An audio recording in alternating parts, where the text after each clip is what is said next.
A gente não costuma falar muito disso, né, na internet, de como funciona a vida quando a gente tá começando a se manter sozinho, como funciona a vida quando tu tá começando a querer buscar tua independência financeira, e como as pessoas se viram no momento em que elas não podem mais recorrer só ao auxílio da família. Na verdade, não, me deixa muito cheia. Mãe, eu não gosto das melhores coisas do mundo estão quebrando para nossos corpos. Eu sabia que essas mudanças iam causar um certo estranhamento em quem estava acostumada com uma Loli muito impulsiva e muito brigona e muito... que manifestava muito suas opiniões, que sempre foram muito fortes. É natural que a gente mude quando a gente cresce, e eu mudei bastante, eu aprimorei muito de mim e eu me permiti conhecer uma parte de mim que eu não colocava muito em exposição antes. Eu mudei extremamente meu estilo de vida, foi uma coisa natural, mas que eu fui impondo aos pouquinhos porque eu queria essa mudança. Então eu comecei a me ver mais como uma mulher do que como uma adolescente. É uma coisa que a gente naturalmente acaba se adaptando. E os meus gostos e o meu modo de vida mudou muito. Então antes eu tinha uma ideia de mundo muito pequena, né? Mesmo que ela parecesse muito grandiosa, quando eu ia analisar assim as minhas possibilidades e o que eu tinha na mão pra poder crescer como pessoa e como profissional, eu não sabia muito pra onde ir. Eu ficava muito cercada num espaço, assim, que era o espaço que eu tava acostumada desde nova. E por isso que é muito importante a gente tentar ao máximo encontrar uma paz interior e uma organização do espaço mesmo onde tu vive, para que as tuas ideias elas tenham o máximo de clareza possível. Eu passei a investir em coisas mais grandiosas, né? Porque antes eu ganhava muito dinheiro e eu não sabia bem onde aplicar esse dinheiro. Então, por mais que eu tenha juntado uma boa quantia do YouTube, boa parte do que eu também podia ter juntado a mais, eu acabava desperdiçando em coisas que momentaneamente eram muito prazerosas, mas que a longo prazo não me traziam nada. Então, uma coisa que eu notei, que eu acho que acontece com a maioria dos brasileiros, a gente tem muita mania de, sem perceber, gastar muito dinheiro com coisas que são lazer, né? Então, às vezes, até quem tem uma vida um pouco mais simples que a minha, é possível que eu gaste muito mais e não perceba, e depois vem aqui comentar, isso é mimadinha, não sei o que, mas isso não é relevante pra conversa. Cada um segue a sua vida como quer e do jeito que sabe se manter, mas enfim. Quando eu comecei a analisar que pra ir um dia no salão, eu ia no salão durante a tarde, gastava R$300, voltava e pedia uma teleentrega de 200. E aí a gente tinha uma quantia grande de dinheiro, né, em um dia só, vamos dizer que, sei lá, R$600 no máximo, contando com transporte, com outras coisas, R$600 num dia.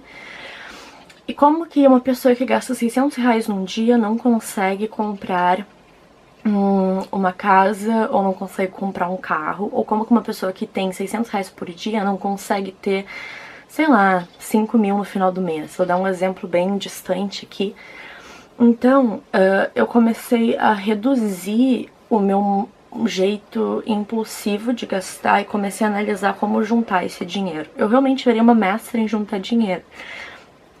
Ainda não sou perfeita nisso, mas muita coisa melhorou desde que eu comecei a fazer isso. E cada vez eu me sinto mais capaz de realizar coisas grandiosas. Então, ser uma milionária no meu nome, com os meus investimentos, é possível, eu considero completamente possível. Isso me deixa muito feliz e me faz ter muita esperança em relação ao futuro. Por mais que o YouTube seja uma coisa que não é certeira, né? Ninguém pode contar pro resto da vida com o YouTube, porque é uma plataforma digital. Ninguém, na verdade, pode contar pro resto da vida com nenhum emprego, a não ser que seja um funcionário público ou esteja muito bem estabelecido numa profissão. E ainda assim tu corre riscos. Então eu parei de me desesperar.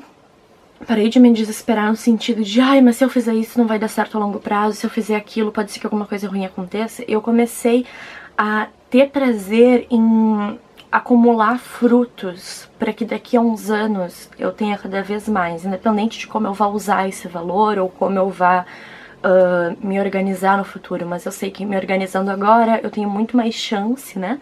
E a nossa cabeça, quando a gente começa a organizar a nossa vida desde já, a nossa cabeça, ela avança muito para planos que nos esperam lá na frente.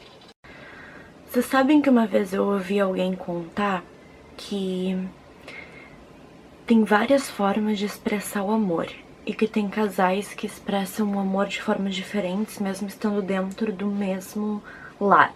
Por exemplo, tem pessoas que são mais do toque, então elas demonstram amor com o toque. Tem pessoas que são mais do verbal, então elas demonstram amor com palavras. Eu não sei, eu acho que eu preciso dos dois. Eu sou extremamente romântica, por mais que eu tente não demonstrar, eu sou. Falando em verbal, as pessoas não gostam muito de ouvir a nossa opinião sincera, já repararam? E elas também têm uma tendência a não aceitar as nossas atitudes mais sinceras, por mais que isso vá fazer muito bem pra nós. É muito esquisito pensar nisso. Claro que eu também tenho algumas crises de egoísmo, todo mundo tem. Acho que eu costumo ser mais egoísta com a minha mãe, assim, mais ciumenta, na verdade. Mas eu sou um pouco egoísta com ela às vezes, porque eu sou muito a filhinha da mamãe, sabe? Mas não é de uma maneira muito abusiva, é uma coisa natural de filhos e tudo mais. Mas assim, no modo geral, acho que não tem ninguém que eu fique perseguindo pelas atitudes. Se eu já fiz isso no passado, eu me adequei, assim. Eu lembro que eu tinha uma amizade muito, muito legal. E nessa amizade, eu sempre tava ali, né, provando que eu era amiga, tipo, eu curtia fotos, eu comentava em tudo, eu compartilhava tudo, eu enaltecia. E, de novo, né, eu gosto muito de pôr as coisas em palavras, então eu não era tanto de dar abraços, mas eu falava muito como ela era minha amiga, e eu falava isso pra todo mundo o tempo inteiro e tudo mais. E aí eu fui percebendo que essa amizade, ela não respondia da mesma maneira que eu.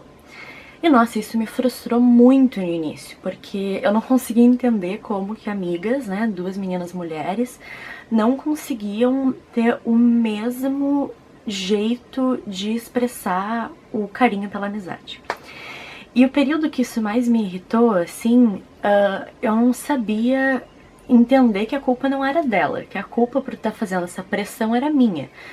E hoje em dia eu vejo isso em pequenos exemplos, né? Essa amizade, ela meio que se foi, mas um pouco antes da gente terminar a nossa amizade, eu já tava respeitando o limite dessa amizade, né? Então eu não ficava mais curtindo as fotos dela, eu não comentava mais as coisas dela e eu não ficava mais o tempo inteiro falando dela.